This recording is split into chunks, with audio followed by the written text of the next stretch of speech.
Une visite, celle d'information effectuée aujourd'hui par les ministres de l'élevage. C'était dans la wilaya de Nouakchott Sud.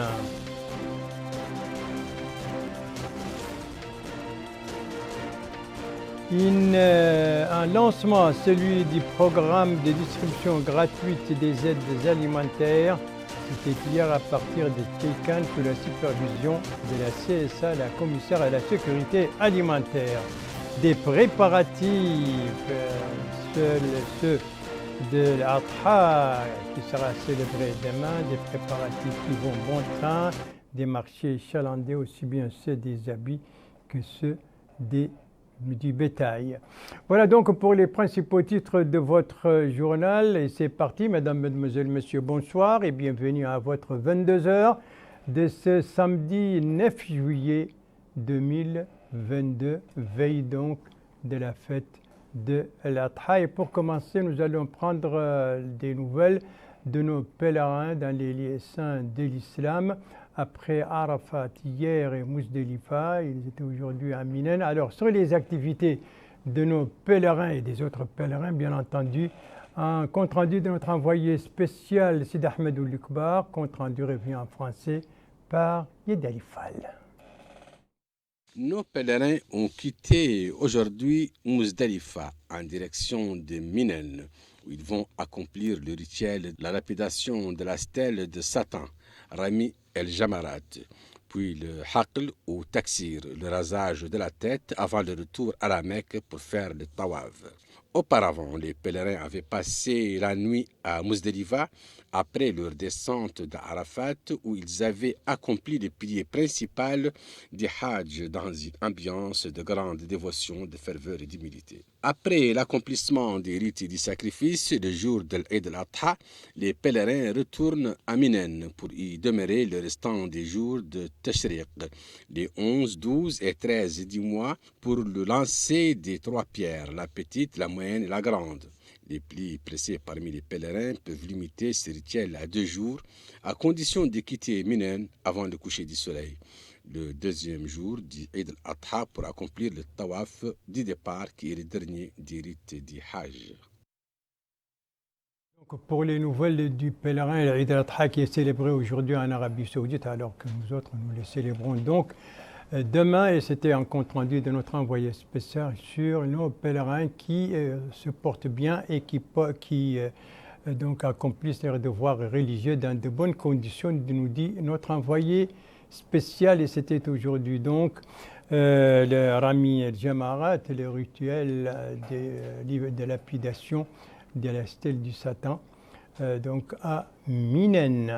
Retour à Nouakchott, où le ministre de l'élevage a poursuivi aujourd'hui ses visites d'information.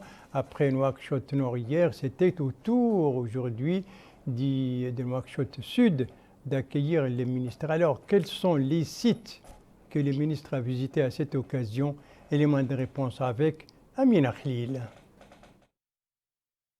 L'abattoir d'Elmina se prépare pour recevoir des centaines de moutons de sacrifice à la veille de l'Aïd al-Adha al-Mubarak. Pour s'informer sur les capacités de la structure qui a connu récemment des travaux de réhabilitation visant à renforcer la salubrité des lieux, le ministre de l'Élevage, M. Mohamed Ould-Soueidat, s'est rendu aujourd'hui à l'abattoir principal et le marché de bétail de la Muqata'a d'Elmina, ainsi que le centre mauritanien de l'élevage des Kamla dans la Muqata'a de Riyad, où il s'est informé sur les capacités de ces structures, leur fonctionnement et les obstacles qu'elles rencontrent.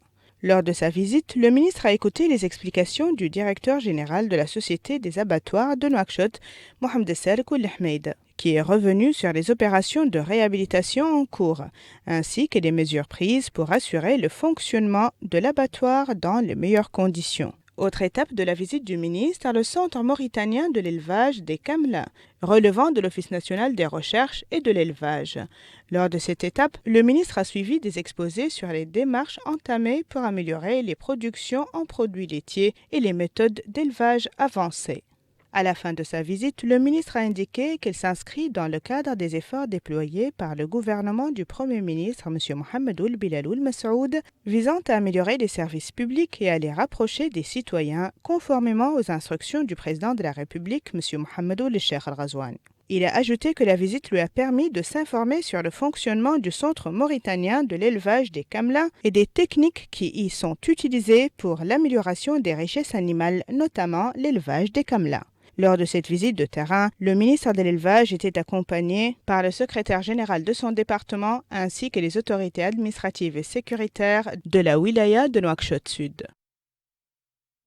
Nouakchott Sud qui a accueilli donc aujourd'hui le ministre de l'Élevage dans le cadre d'une visite et d'information qui lui a permis donc de visiter plusieurs sites relevant de son département. Il en avait fait la même chose hier lors de sa visite dans la wilaya de Nouakchott Nord, l'occasion pour lui d'annoncer, on vous le disait hier, d'annoncer une campagne d'amélioration de la commercialisation du bétail et du transport des viandes rouges, donc ici à Nouakchott, une campagne qui va bientôt commencer, a-t-il dit. Autre responsable, donc haut responsable en déplacement, mais cette fois à l'intérieur du pays, il s'agit de la commissaire à la sécurité alimentaire qui était hier au Brakna, puis au Trarza Brakna pour une visite donc des services relevant de son département et à Tcheikan où elle a lancé le programme de distribution gratuite des aides alimentaires, des informations sur les activités de la CSA avec nos bureaux régionaux, des informations qui ont été rassemblées en français par Bokar Baïlaba.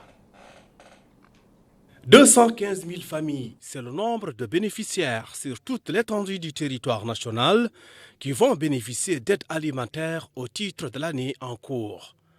D'ailleurs, c'est la commissaire à la sécurité alimentaire, Mme Vatimet Mitratri, qui a donné le coup d'envoi depuis la Moukata de Tekan du lancement du programme pour la distribution d'aides alimentaires. Et à cette occasion, elle a indiqué que ce programme s'inscrit dans le cadre de la politique générale du gouvernement visant à se rapprocher des citoyens et aider les couches nécessiteuses.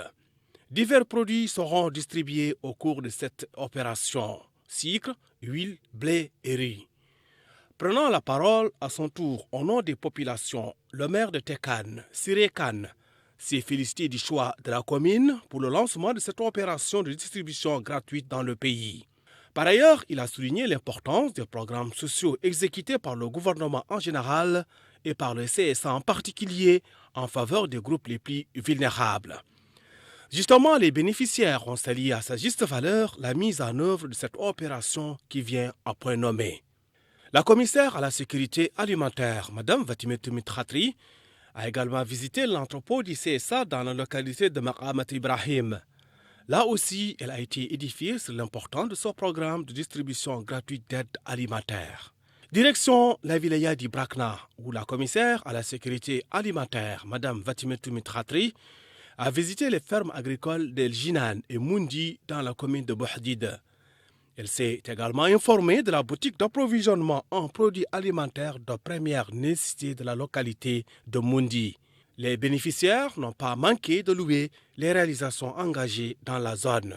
Mme Vatimet Mitratri a également visité le centre de nutrition communautaire de Dar es Salaam dans la commune de Oulbirom, relevant de la Moukata de Bogué. Ce centre avait été ouvert par le CSA dans le cadre du programme de nutrition communautaire au profit des enfants, des femmes allaitantes et des femmes en état de grossesse dans les zones les plus vulnérables. Cap sur le Hôtel Charqi, précisément à Nema, où le Wali Selmoul Sidi a supervisé l'opération de distribution d'aide alimentaire initiée par le CSA. Issa Zakaria est le directeur régional du CSA Hôtel Charqi, explique que l'opération touche toutes les Moukata de la wilaya, précisant que ces aides sont constituées du riz, blé, sucre et huile. Les bénéficiaires remercient vivement les pouvoirs publics pour la mise en œuvre de cette opération qui vient à point nommé où le peuple s'apprête à célébrer l'Aïd el-Adha Moubarak. La fête del-Fitr de l'Aïd el-Adha Moubarak donc, qui sera célébrée demain. Voilà donc pour les activités de la CSA, la commissaire à la sécurité alimentaire et son institution avec distribution donc à Nema, puis visite de fermes agricoles notamment dans le wilaya d'Ibrakna et le lancement donc, de ce programme de distribution gratuite et des aides alimentaires. Venons-en maintenant à notre page médicale consacrée, bien entendu, à l'évolution de la pandémie de la COVID-19 durant les dernières 24 heures. Vous le voyez sur les graphiques, 154 nouveaux cas, donc cas positifs, ont été enregistrés, 23 guérisons et fort heureusement, pas de décès.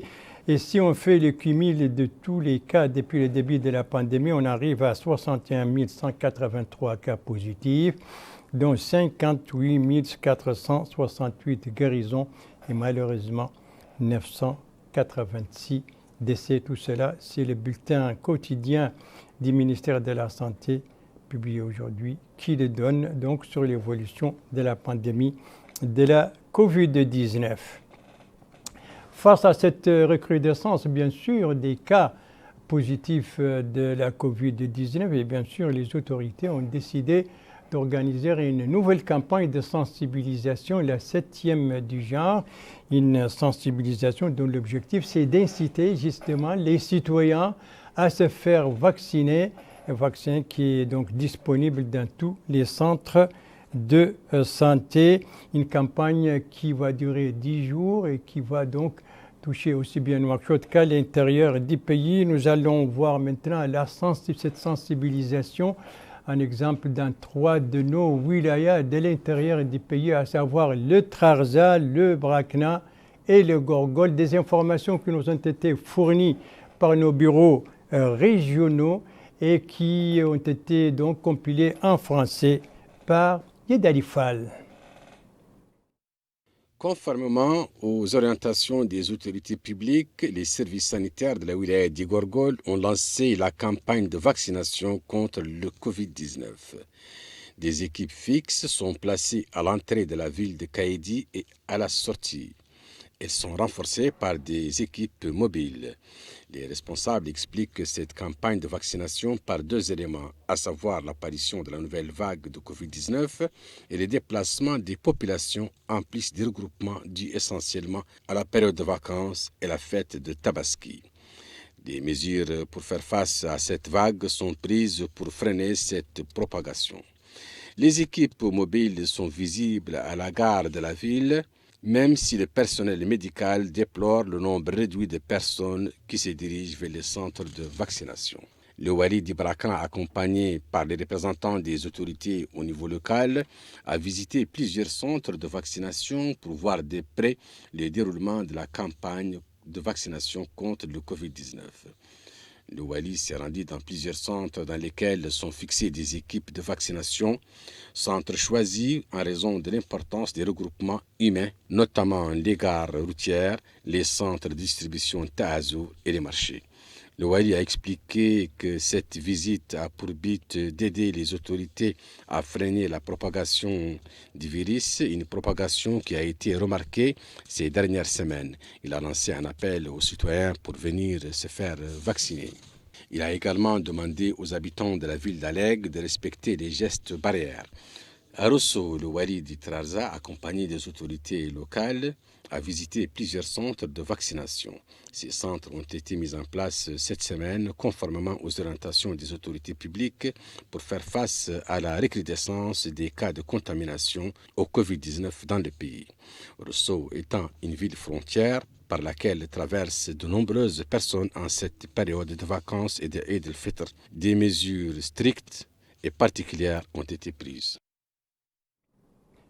Et cette campagne de sensibilisation donc déclenchée depuis hier doit durer 2 jours et son objectif, je le rappelle, c'est justement d'insister les citoyens à se faire vacciner pour mieux se prémunir contre la COVID-19 et contre cette recrudescence des cas positifs. Et une campagne qui vient à point nommé, c'est là à double titre. Donc d'un côté, il y a la recrudescence des nouvelles infections, de l'autre, on vit une période de fête. La fête de l'Adha, c'est l'occasion de regroupement, de visites, etc.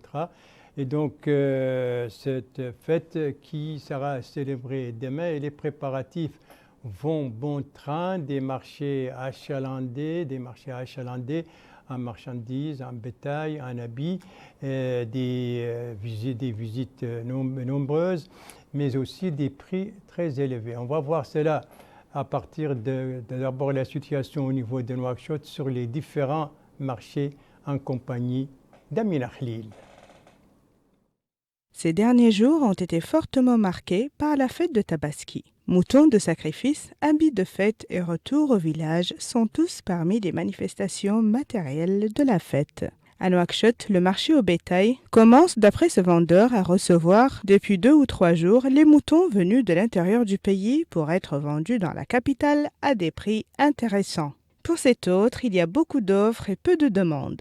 Un mouvement relativement lent, semblable à celui constaté au niveau du marché central des habits. Ce marché, qui selon cette commerçante, est aujourd'hui dans l'attente du reste de ses visiteurs habituels. Pour cet autre, les marchandises sont là et n'attendent que leur acheteur. Enfin, et puisque le plus important de la fête est l'ambiance familiale, les agences de voyage et de transport multiplient leurs voyages entre les villes, permettant le retour parmi les leurs à plusieurs citoyens et étrangers. Un retour qui, selon ce citoyen, doit se faire dans la vigilance et dans le respect du code de la route, afin de préserver la vie et les biens des citoyens. Djigani, Vassala ou autres. Les passagers aspirent à une seule finalité, rentrer sains et saufs pour porter les habits de la fête, sacrifier le mouton et partager avec la famille et les amis. Voilà les préparatifs donc de cette fête d'Al-Adha au niveau de Nouakchott. L'intérieur du pays n'est pas en reste, loin s'en faut. C'est toujours la même effervescence, des marchés bien achalandés, des marchandises en profusion et bien entendu des familles très stressées qui sont à la recherche d'habits pour les enfants et pour soi-même, qui à la recherche du mouton, du sacrifice et bien entendu des prix qui ne sont pas tout à fait à la portée de toutes les bourses ou si vous voulez de toutes les porte-monnaies. Nous allons voir donc les préparatifs au niveau de 3 de nos wilayas, de 3 de nos capitales régionales, à savoir Nouadhibou, Rosso et Kayedi. Des informations qui nous ont été fournies par nos correspondants régionaux dans ces différentes wilayas, des correspondances qui ont été compilées et ramassées en français par Bokar Baïleba. La fête du mouton, ce sera demain, Inch'Allah.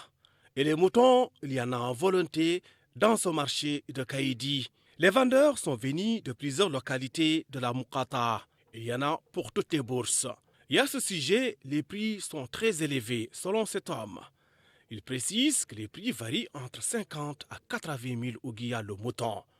Autant dire que beaucoup de vendeurs risquent de retourner avec leurs moutons sans trouver beaucoup de preneurs. Autre endroit à forte affluence, c'est le marché central de Kayedi. Là, les clients se ruent sur les habits, les chaussures et autres articles très prisés durant l'Aïd al-Adha. Les clients n'ont qu'un seul mot au bout des lèvres, c'est cher. En d'autres termes, les prix proposés sont en majorité exorbitants.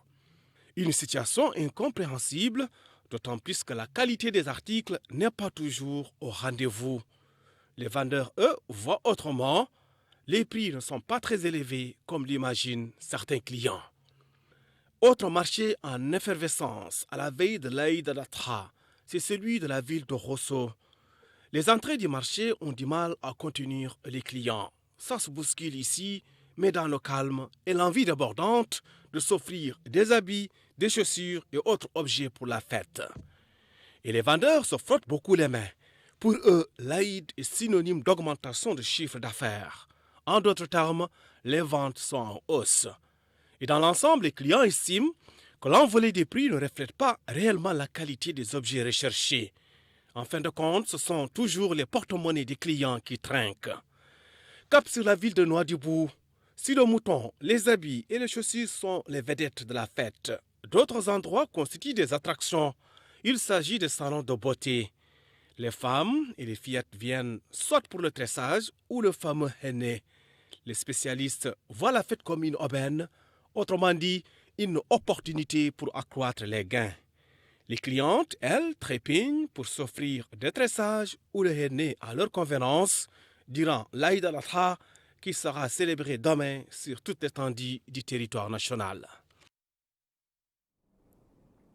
Et c'est la même effervescence dans les autres wilayas du pays à la veille de cette fête de l'Adha, une fête qui coïncide pour certaines de ces wilayas avec le lancement du programme Udhiyati, ce programme donc du MASEF, du ministère des Affaires sociales, de l'enfance et de la famille. Aujourd'hui, c'est au tour de la wilaya de la Saba de bénéficier d'un tel programme. C'est ce que nous dit notre correspondant permanent là-bas, Moutali Sadar, compte rendu revient en français par Yad Fall.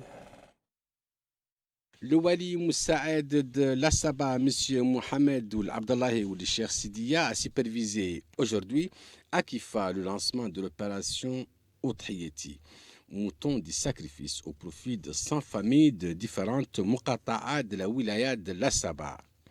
À cette occasion, le Wali Moussaïd a souligné que l'intérêt accordé aux couches les plus pauvres de la société est une priorité importante dans le programme de son Excellence, le Président de la République, M. Mohamed Ould Cheikh Al-Qazouani. Dans ce cadre, il a souligné que le département de l'action sociale œuvre au-delà de sa mission traditionnelle à partager avec les citoyens les moments de joie et les fêtes religieuses. Pour sa part, la directrice régionale du département de l'action sociale et de l'enfance et de la famille, Mme Mounine Mtichar, a souligné que les aides qui ont été distribuées aujourd'hui vont profiter principalement aux personnes âgées, aux femmes chefs de famille, aux malades souffrant d'affections chroniques et aux personnes vivant avec des handicaps. Le lancement de cette opération s'est déroulé en présence des autorités administratives et sécuritaires de la wilaya.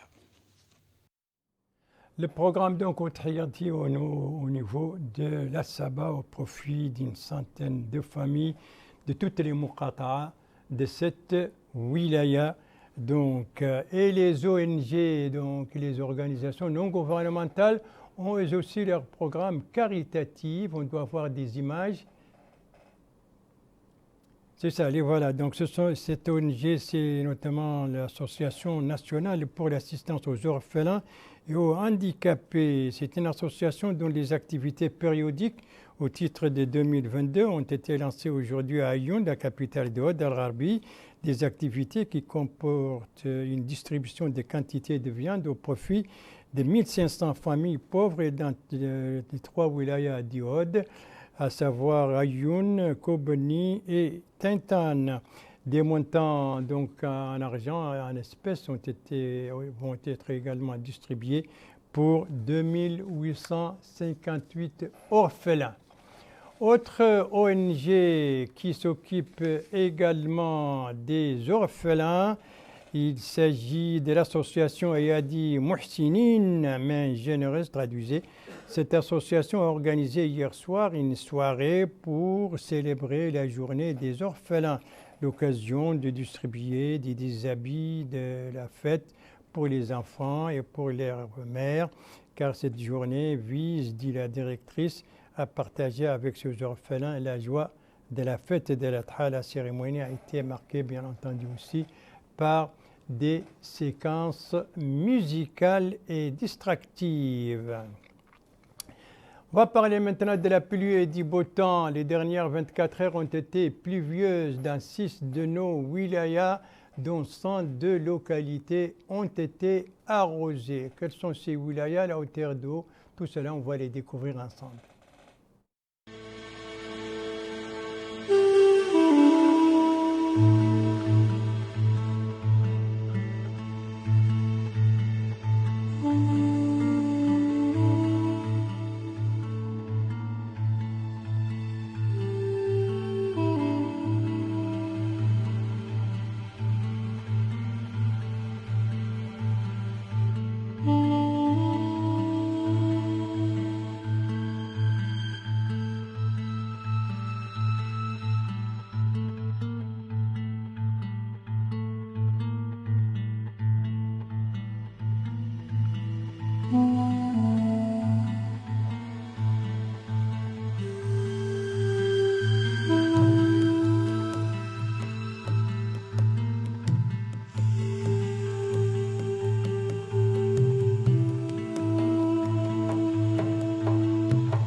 Voilà pour les pluies enregistrées durant les dernières 24 heures dans 6 de nos wilayas de l'intérieur, à savoir le Dohod, la Saba, le Gorgol, le Brakna, le Targan et le Guidi Mahay. C'est sur cette pluviométrie que se termine ce journal. Merci à vous, Madame, Mademoiselle, Monsieur, de l'avoir suivi.